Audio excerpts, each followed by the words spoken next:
My name is Lena Romano. For 12 years, I have lived my life by the steady, predictable rhythm of the tides in Port Meridian, a city of old brick, salt-laced fog, and the mournful call of distant foghorns. My work was a reflection of that rhythm. As the director of strategic fulfillment for Atherton and Company, a generations-old maritime shipping firm, I didn't just manage logistics, I conducted an orchestra of movement. I found harmony in the complex choreography of cargo ships, freight trains, and trucking fleets, ensuring that goods moved across continents with the seamless grace of a river flowing to the sea. I built our entire supply chain from a tangled mess of ledgers and handshake deals into a streamlined, multi-million-dollar artery of global commerce. I did it while my mother was in hospice, taking calls between morphine doses and signing off on shipping manifests from a vinyl chair in her quiet room. I love the order I created from chaos. I believed my dedication was the bedrock of my career, a foundation as solid and unshakable as the granite cliffs lining our coast. I knew that foundation was nothing but sand the day Julian Croft called me deadweight in front of my entire team. It wasn't in a private meeting. There was no carefully worded email from HR. He simply drifted into my weekly operations review, a meeting I had been leading for a decade, like an unwelcome tide. He was the CEO's son, the new transformation consultant, a title as hollow and polished as the man himself. He leaned against the whiteboard where I had just outlined our Q3 projections, sipping a luridly green smoothie, and in a voice laced with the bored, effortless cruelty of the truly privileged, he said, "I just don't understand why we still have so much legacy staff. It's like carrying deadweight." The air in the room solidified. 37 people, my team, the people I had hired, trained, and fought for, froze. No one moved. No one spoke. The only sounds were the low hum of the HVAC system and the sickening, silent rush of my own dignity going up in flames. Legacy staff. Deadweight. He was talking about me. I was 44 years old. I had been with Atherton and Company since before Julian had finished his gap year that allegedly involved finding himself in Bali but, according to rumor, mostly involved his father's credit card and a minor diplomatic incident. He had a jawline that could cut glass and an MBA from a school whose primary entrance requirement seemed to be a familial net worth in the 9 figures. His last role, at a competing firm, had ended after 9 months in a quiet, mutual decision that coincided with the discovery that his flagship marketing strategy was plagiarized from a viral TikTok video. Now, he was here to transform us. I didn't react. I didn't let my face betray the inferno raging behind my eyes. I calmly closed my laptop, gave a small, steady nod to my team, and walked out of the conference room. I went to the 4th-floor women's restroom, the one with the cracked black tiles that no one ever fixed, and locked the door. I sat on the closed toilet lid, my silk blouse suddenly feeling like a costume, and I stared at the grout lines until my breathing evened out. I counted them. 12 visible cracks. One for every year of my life I had given this company. This wasn't a layoff. This was an execution. It was public, personal, and designed to send a message. The old ways were over, and I was their most visible relic. Yet, there was something in his tone, a smug security that felt deeper than simple arrogance. He wasn't just a wrecking ball, he had a blueprint. And that, more than the insult, sent a chill of genuine fear through me. When I returned to my desk, a yellow post-it note was stuck to my monitor, the cheerful color a stark contrast to its message. "Julian wants to see you. For PM." I pulled out my phone and sent a text to my husband, David. "Looks like today's the day." His reply was instant. "I'll have the champagne on ice. Or the bourbon. You tell me which." At 4 o'clock sharp, I walked into the glass-walled conference room on the executive floor. The view of the harbor was spectacular, the water a sheet of hammered silver under the afternoon sun. Julian was seated at the head of the table. He was flanked by 2 women from HR, their expressions a carefully calibrated blend of sympathy and corporate resolve. They looked like elegant pallbearers. "Lena," Julian began, his voice smooth as polished stone, as if we were old friends catching up. "Let's be honest. You've been a tremendous asset. A real pillar of this company's history." He gestured to a glossy, thick folder on the table. "My exit packet. But we're pivoting. We need to be leaner, more agile. Think of this not as an ending, but as an opportunity for your reinvention." I opened the folder. The severance offer was shockingly generous. 6 months' salary, a prorated bonus, and all my unvested stock options would be accelerated. It was more than policy dictated. It was hush money. I looked up at him, my eyes steady. "You want me gone," I said, my voice quiet. "But you also want me happy. And quiet." A slow smirk spread across his face, the self-satisfied look of a man who believes he has anticipated every move on the board. "I want what's best for everyone, Lena. A clean break. No bad blood." This wasn't mercy, it was a strategy. A generous severance package would make me less likely to sue, less likely to talk, more likely to fade away gratefully. I played my part. I signed the documents with a hand that did not shake, though my throat felt tight with unshed words. I shook his offered hand, the grip firm and meaningless. I even managed a small, thin smile. I walked out of that office, down the hushed hallway, and out of the Atherton and Company tower for the last time, carrying my box of personal effects with the detached calm of a stranger. Then I went home, opened a bottle of rich, dark Cabernet that was older than Julian's business degree, and pulled a hidden folder from the back of my closet. It was labeled Northwind Contingency. Julian Croft, in his infinite Ivy League arrogance, had no idea that the game had started long before he had arrived. He didn't know that for the past year, I had been in quiet conversation with Sam Gable, the aging founder of Northwind Logistics, the independent freight company that our entire regional supply chain depended on. He didn't know that Sam was tired, that his children had no interest in the business, and that he was looking for a successor, not just a buyer. He didn't know that I had flown to see Sam in a small, rainy town up the coast 6 months ago, not as a director from Atherton, but as Lena Romano, a woman who understood his business better than anyone. We had sealed our understanding with a handshake over lukewarm diner coffee. Julian thought he was firing deadweight. He had no idea he had just funded the purchase of the very anchor that kept his company's ship from drifting out to sea. And I was about to show him just how heavy that anchor could be. The following Monday morning felt like the quiet, charged moment after a lightning strike, when the world holds its breath waiting for the thunder. I hadn't slept. I had spent the night at my dining room table, surrounded by financial statements and route maps, the soft glow of my laptop illuminating the numbers that would define my future. The generous severance Julian thought would silence me was now the final piece of my war chest. It was as if he had handed me a beautifully crafted sword, assuming I would fall on it, never imagining I might turn and fight. At 8:04 a.m., I walked into a modest, 2-story office building in a sleepy industrial park 2 hours up the coast. The sign outside was faded, reading Northwind Logistics. The air inside smelled of old coffee and diesel fumes.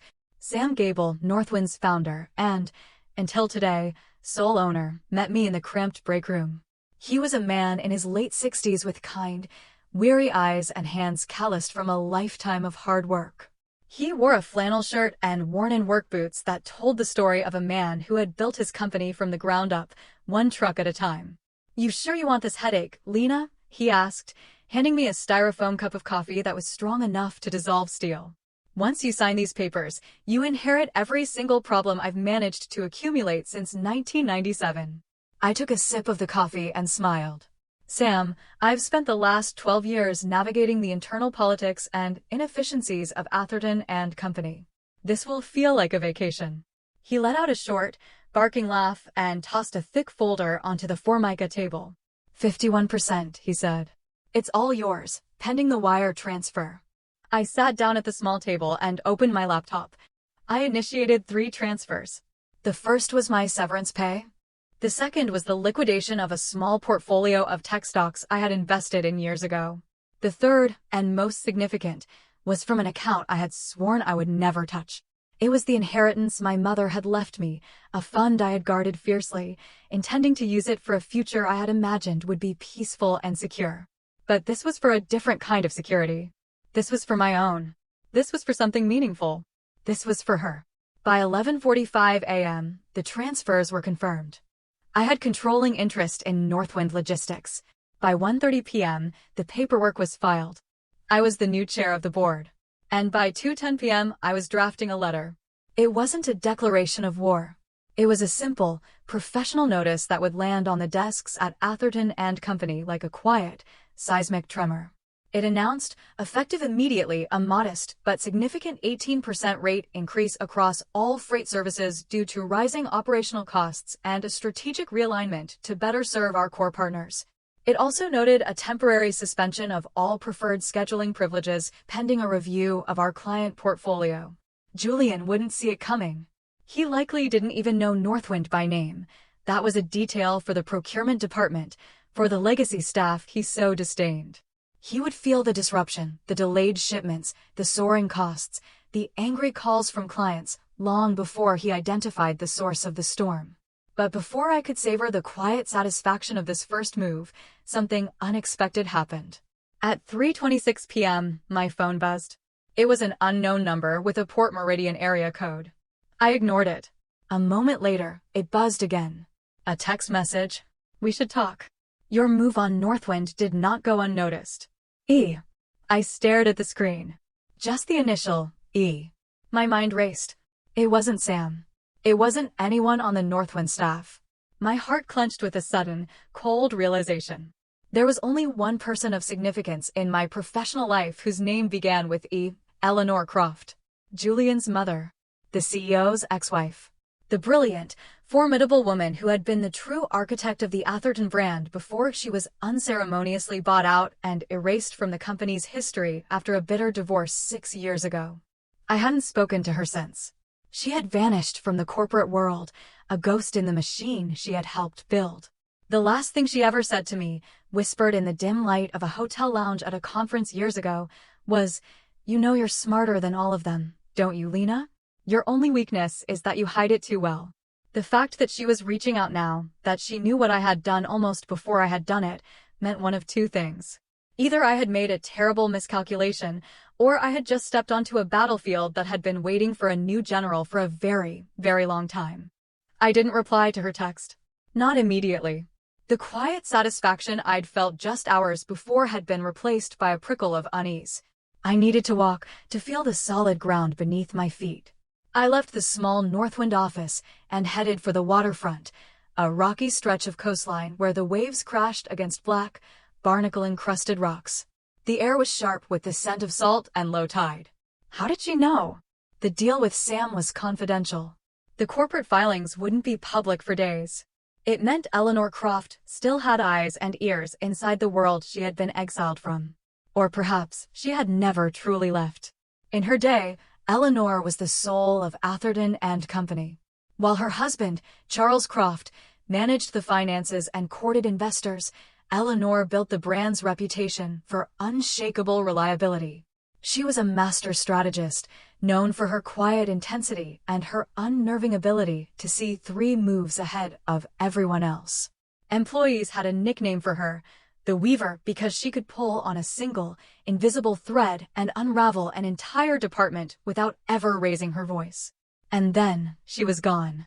The divorce was messy, the settlement rumored to be astronomical, contingent on a comprehensive non-disclosure agreement. She had simply vanished from the narrative. Until now. At 5:12 p.m., sitting in my car overlooking the gray churning sea, I texted her back. "Me? What do you want?" The 3 small dots appeared, vanished, then appeared again, a tiny, digital hesitation. Then, the reply came, cool and precise. "E. Dinner. Tomorrow. The Coral Room at the Bellamy. 7 o'clock. There are some things about our mutual acquaintance you deserve to know." My breath caught. The Coral Room wasn't just a restaurant.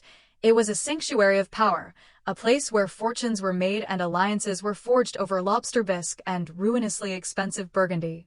A reservation there on a Tuesday night wasn't a casual invitation, it was a summons. I had intended to start a quiet disruption. I was beginning to suspect I had stumbled into a dynastic war. The next evening, at precisely 7 o'clock, I walked into the Coral Room.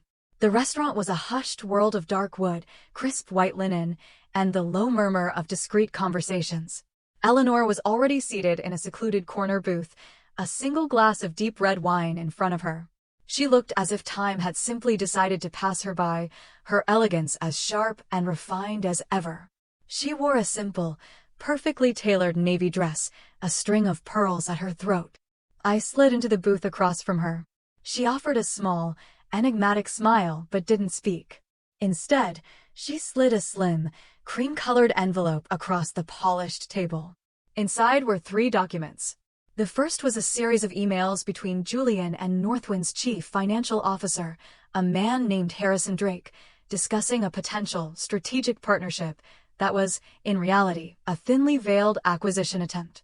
The second was a preliminary stock transfer agreement, dated 2 weeks before my buyout, outlining Julian's plan to acquire a controlling interest in Northwind. The third was a geotagged photo of Julian and Sam Gable shaking hands on the deck of a yacht, dated 3 weeks ago. My blood ran cold. He was trying to buy Northwind out from under his own company, Eleanor said finally, her voice a low, melodic hum. He wanted to acquire it himself, through a shell corporation, then sell it back to Atherton at an inflated price. A quick, dirty way to make a name for himself and a fortune his father wouldn't have to know about. At least, not at first. I stared at the documents, my mind reeling. I hadn't just beaten Julian to the punch, I had unknowingly intercepted it. He never bothered to check who held the minority swing shares, Eleanor continued, taking a delicate sip of her wine. He assumed he could bully Sam into a deal. He didn't know that I had retained a small, silent stake in Northwind as part of my divorce settlement. A little contingency I held onto. When Sam told me of Julian's offer, and then of yours, I saw an opportunity. You could have stopped him yourself, I said, finding my voice. And shown my hand? No. My son is a blunt instrument. I needed a surgeon. She looked at me, her eyes clear and unreadable. You didn't just ruin his little scheme, Lena. You exposed him as an amateur. You did it with his own money. It's poetic. I leaned back against the plush velvet of the booth. So, this is you gloating? You brought me here to gloat. No, she said, her smile sharpening slightly. This is a partnership proposal. I raised an eyebrow. You have the company, she said. I have the institutional knowledge, the weaknesses, the pressure points. You continue to build Northwind into the superior choice. I will ensure you know exactly where to apply the pressure to Atherton and Company to make your growth inevitable. I laughed, a short, humorless sound. And why should I trust you? Her eyes, for the first time, held a flicker of something raw and deeply human. Because I have spent the last 6 years watching the company I built from scratch be run into the ground by my ex-husband's ego and my son's incompetence. I want its integrity restored. And you, Lena, are a woman of integrity. A long silence settled between us, thick with unspoken history. 2 women, from 2 different generations, both pushed out by the same blind entitlement. I picked up the wine list. If we were going to reclaim a dynasty, we were going to need a very good bottle of wine to toast with. The first tremor from my acquisition of Northwind arrived 3 days later. It wasn't a panicked phone call from Julian, but something far more subtle and telling. An official request for an internal audit landed in Northwind's accounting department, a clean, precise inquiry into our vendor ownership protocols and recent changes in corporate governance. It was Julian's way of saying, I know you're there. The clumsy attempt at corporate intimidation was transparent, but it was the whispers that followed that were more dangerous. A junior analyst I had mentored years ago sent me a tentative message on LinkedIn. Hi Lena, hope you're doing well. There are some strange rumors flying around here that you bought Northwind to intentionally disrupt our supply chain. People are getting nervous. Fear. That was Julian's true weapon. Not strategy, not business acumen, but the fear he could sow among the people who just wanted to do their jobs and keep their pensions. He would paint me as a bitter, vengeful ex-employee on a rampage, a narrative that was easy to sell and even easier to believe. That evening, Eleanor called. He's doing exactly what I predicted, she said, her voice devoid of surprise. He's trying to frame you as unstable. He'll go to the board, to his father, and claim you're emotionally compromised, that your actions are born of revenge, not business. I was pacing in my study, the lights of Port Meridian twinkling below my window like a handful of scattered diamonds. It's a weak argument, I said. I've already secured 2 new contracts and streamlined Northwind's intake process. Our efficiency is up by 8% in 1 week. Facts don't matter in a story war, Lena, she replied. You need to change the narrative. You need to demonstrate that this is not about destruction, but about superior creation. Show them that clients aren't being harmed by you, but are choosing you. The next morning, I made a call. Not to a lawyer, but to Gerald Finn, the owner of FinTech Distribution, one of Atherton's largest and oldest clients. Gerald was a man of principle, old school, and deeply loyal, but I knew from my time at Atherton that he was growing increasingly frustrated with their declining service and rising ancillary fees. We met for coffee at a quiet cafe downtown. I didn't come with a flashy pitch. I simply laid a single sheet of paper on the table between us. It was a proposal from Northwind Logistics.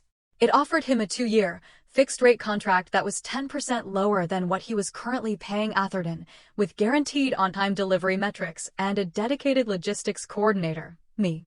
Gerald studied the paper, then looked at me over the rim of his glasses. I heard what happened, Lena. It was a disgrace.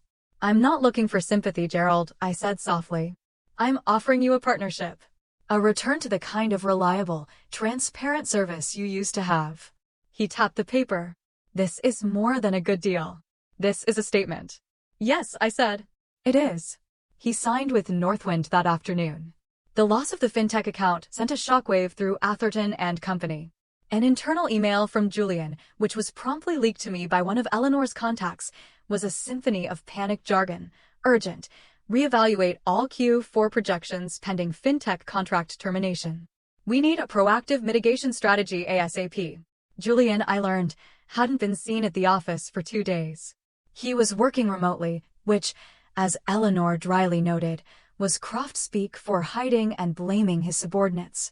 That weekend, another cream-colored envelope arrived at my home, delivered by courier.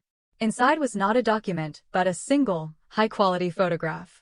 It was a picture of Julian, standing on the first tee of a very exclusive golf course, his arm draped chummily around Harrison Drake, Northwind's former CFO, the man he had tried to conspire with. On the back, in Eleanor's elegant script, was a single line: loyalty is a commodity. Always know who is selling and at what price. It was then I understood the depth of Eleanor's network. She wasn't just an observer, she was a spy master. The photo wasn't blackmail material. It was a lesson. It was her way of showing me that in this world, information was the true currency, and she had vaults of it. On Sunday afternoon, I called her. I need to know the truth, I said, forgoing any pleasantries. How long have you been planning to make a move? Her voice was calm, almost reflective. Since the day my husband informed me that my presence on the board was becoming a brand liability, and that a quiet exit would be in everyone's best interest. You waited 6 years? I asked, astonished. Patience is a strategic asset, Lena, she said. I waited for the right catalyst. My son's promotion provided the opportunity. Your dismissal provided the perfect instrument. The word, instrument, hung in the air. A chill went through me. And what is your endgame, Eleanor? What happens when this is all over? There was a pause, the first I had ever heard from her. When she spoke again, her voice was different, stripped of its usual cool composure, leaving something raw and exposed. I want the company I built to be led by someone who values competence over bloodline. I want its legacy to be one of integrity, not inherited arrogance. For the first time, I felt a flicker of doubt, not in our strategy, but in my own role within it. I had sought to reclaim my own dignity, to build something of my own from the ashes of my old career. But I was beginning to realize I was also a piece in a much older, much more personal war. And I wasn't sure if I was fighting for my own future or for Eleanor Croft's past. But before I could dwell on it, Julian made his next move. Monday morning, an official notice arrived. Atherton and Company was suspending all payments to Northwind, citing discrepancies in quality assurance protocols and initiating a full-scale performance review. It was a transparent attempt to starve us of cash flow, to bleed us dry while he tried to regroup. I didn't panic. I responded. Not with a legal threat, but with a public statement, an open letter published as a full-page ad in the Port Meridian Business Journal. To our valued partners, it began. At Northwind Logistics, our commitment to integrity, transparency, and timely service is absolute.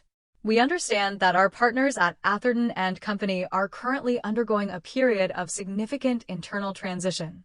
While we respect their process, we cannot allow their internal disarray to impact the vital supply chains we manage. We will continue to fulfill all our contractual obligations with the unwavering reliability our clients expect. We believe that in times of uncertainty, a steady hand is more valuable than ever. The letter was a quiet masterpiece of professional shade. It never mentioned Julian. It never mentioned my firing. It simply painted Northwind as the beacon of stability and Atherton as a ship lost in a storm. By noon, #Atherton in disarray was a trending topic among the local business community. By 3 o'clock, 2 of Atherton's other major clients had reached out to me directly, asking for contingency plans. At 4:07 p.m., Eleanor texted me, "Masterful. Charles is furious. He just summoned Julian to his office. The board is demanding an explanation." A second text followed. "And Julian just had a visitor." Attached was a grainy security camera still.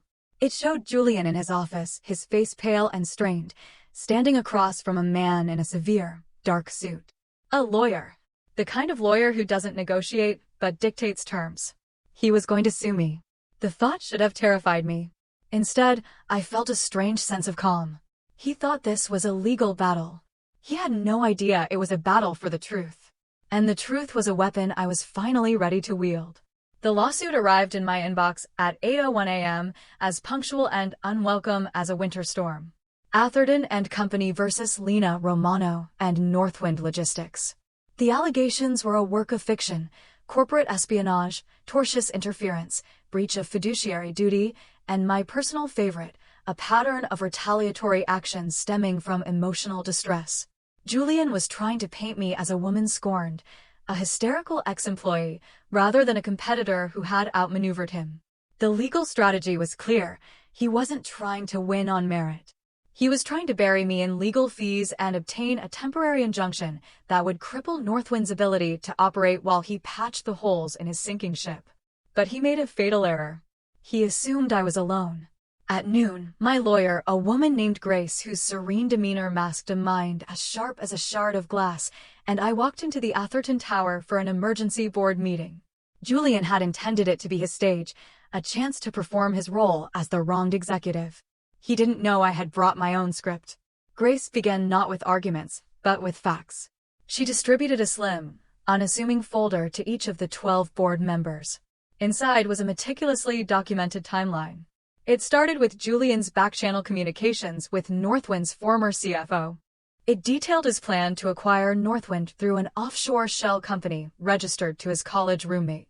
It showed, with bank records obtained by Eleanor's investigators, that he had already diverted $500,000 of Atherton's funds into that shell company under the guise of consulting fees. He hadn't just been planning to defraud his father's company, he had already begun. A heavy, suffocating silence descended on the boardroom. You could hear the hum of the city 20 floors below. Julian's face went from pale to a deep, blotchy red. This is a complete fabrication," he stammered, looking wildly around the room for an ally. "She orchestrated this. She's trying to destroy us." I stood up. My voice, when I spoke, was quiet, but it filled the room. "No, Julian. You are destroying this company. You called me deadweight. The truth is, for 12 years, I was the anchor that held this ship steady. And the moment you cut me loose, you revealed you have no idea how to navigate the storm. I didn't buy Northwind to sabotage you. I bought it to save myself. You're the one who declared war, thinking I would be its first and only casualty."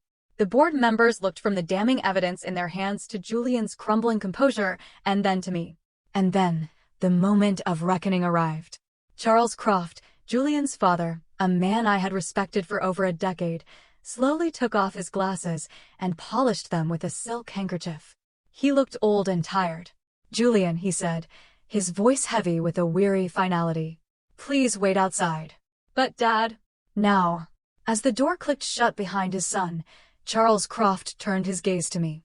"You knew all of this?" "I knew enough," I said. A long silence stretched between us. He wasn't looking at me with anger, but with a kind of dawning horror. He was seeing the full scope of the liability his son had become. "What will it take?" he asked, the words tasting like defeat, "to make this right?" I saw my opening. It wasn't for money. It wasn't for revenge. It was for a clean, undisputed future. "I want the lawsuit dropped, with a public statement retracting all claims," I said. "I want a formal dissolution of all contracts between Atherton and Northwind, allowing me to renegotiate with your clients directly, without interference. And I want Julian's resignation. Not a quiet leave of absence. A permanent, public resignation. Charles's jaw tightened. You are not leaving me with many options. No, I said, my voice softening slightly. But I am leaving you with a company. One that can still be saved, if it's led with integrity. He held my gaze for a long moment, a silent negotiation passing between two people who understood the true cost of power. Then, he gave a single, almost imperceptible nod. The press release was issued 36 hours later. Bradley Whitmore has stepped down to pursue new opportunities. The board thanks him for his contributions. It was the bland, sterile language of corporate burials. My lawsuit vanished. My victory was absolute. But as I sat in my car in the parking garage, the silence in the vehicle was deafening. It should have felt like a triumph. Instead, it felt hollow. Julian was a fool, but he wasn't a criminal mastermind. The intricate web of shell companies, the offshore accounts, it was too sophisticated for him. Someone had built the trap. Julian had only been the bait. And I had been the one to spring it. My phone buzzed. It was a voicemail from a blocked number. I pressed play. It was Eleanor's voice, but it was different, softer, tinged with a weariness that bordered on sorrow. If you're hearing this, Lena, it means it is done, and I am gone. I did what I had to do. That company was my life's work before it was Charles's kingdom. I needed a catalyst for change, and my son, bless his arrogant heart, was born to play the part. I am sorry for using you as my instrument, but I chose you because I knew you were strong enough to wield the power and good enough not to be corrupted by it. You have what you wanted. You have your company. Now do what I never could. Build something that lasts. The call ended.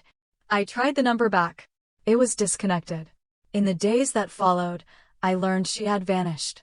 Her apartment was empty, her accounts closed. She had orchestrated her son's downfall and her own disappearance with the same chilling precision. The next week, a final envelope arrived. Inside was a single, notarized document. A transfer of ownership. Eleanor had signed over her 12% silent stake in Northwind Logistics to me. No strings. No explanation. Just a final, breathtaking move on a chessboard only she could see. I now owned 63% of the company that held the fate of my former employer in its hands. I sat in my new office, the office that had once been Sam Gable's, and looked out at the harbor. The victory was mine, but the blueprint had been Eleanor's. I could sell. I could expand. I could become the very thing I had fought against, a titan of industry, ruling from a throne built on the wreckage of a family. But that was her story. It wasn't mine. Monday morning, I walked into my first official board meeting at Northwind. I looked at the faces around the table, the truckers, the dispatchers, the accountants who had worked here for decades. They were not pawns in a corporate game. They were the company. Good morning, I began, my voice clear and steady in the quiet room. There have been a lot of changes recently. But I want to be clear about one thing. We are not in the business of destruction. We are in the business of building. We are going to build a company based on reliability, integrity, and respect. For our clients, and for each other. I saw the tension in their shoulders ease. I saw nods of approval. In that moment, I wasn't an instrument of someone else's revenge. I was the architect of my own future. The ghosts of the Croft family would linger, a cautionary tale whispered in the boardrooms of Port Meridian. But here, at Northwind, under the wide, open sky of the coast, we were going to build something new. Something that would last. And it would be entirely, unequivocally, our own.